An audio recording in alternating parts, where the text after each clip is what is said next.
You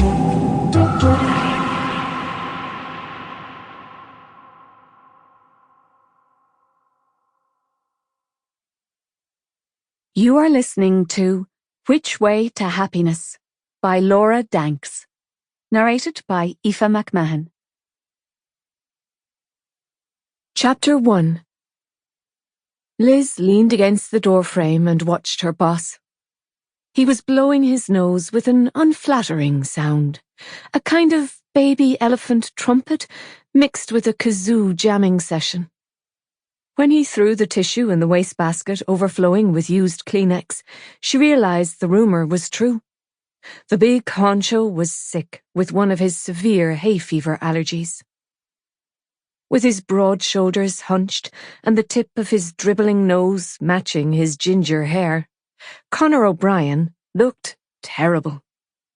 His eyes were dull and bloodshot, and his skin had an unhealthy grey tinge. He sneezed, and Liz remembered that she had seen Conor suffering with hay fever every summer since she first started working for him 15 years earlier. Only this time he seemed much, much worse. He was vicious when he was sick, and a compassionate good luck look from a passing colleague was a timely reminder of what was waiting for her behind the door. With the brightest of smiles, Liz knocked on the glass door and crossed her fingers. Conor looked up and gestured to come in. "Are you all right?" she asked against her better judgment. Up close, he looked a hell of a lot worse than he had from the corridor, and she couldn't stop herself. "I'm fine. Just the usual hay fever. I'll be A-OK tomorrow." He sounded winded as he pronounced every syllable with a bunch of nasal extra consonants. She knew then his sinuses were completely blocked. "Sure. Did you try some Manuka honey?" Her suggestion was only half serious. She knew it'd be weeks before he recovered from the acute phase. She was annoyed that he was pretending otherwise. This macho routine of his hadn't suited him when he was in his 40s. It seemed completely out of place 15 years later.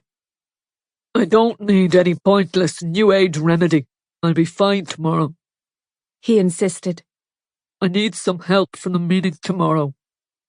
A spark of joy bounced inside her chest, but with masterly professionalism, Liz kept her face neutral and her voice even. "Of course, I'll be happy to assist. Is this the new project you've mentioned?" The possible award-winning one, she reminded herself.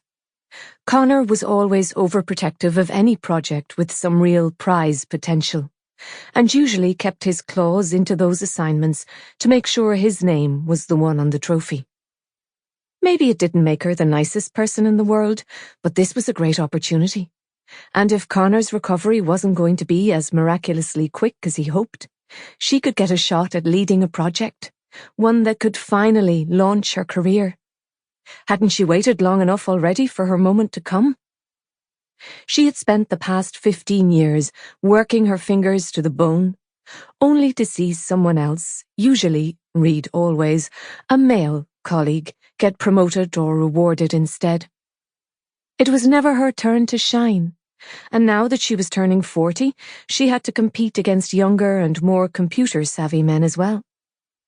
Liz wasn't a careerist by nature, but she was tired of being brushed aside. For once, fate was shining its lucky spotlight on her. Who was she to refuse this benevolent intervention? Conor took another tissue from the almost empty box and dabbed his watery eyes. "It's a new client, office refurb. All very hush-hush, but Ted Malone's backing it, so it'll be a big deal." He sneezed a gazillion times. Liz waited for him to compose himself. "I have no other information. They wouldn't tell me anything before the NDAs are signed." Non-disclosure agreements? A bit dramatic for some office refurb. "They are going through an acquisition. I bet that's Malone's doing," Conor said, drying his nose. "Apparently there is a lot of red tape wrapped around the deal." Sample complete. Ready to continue?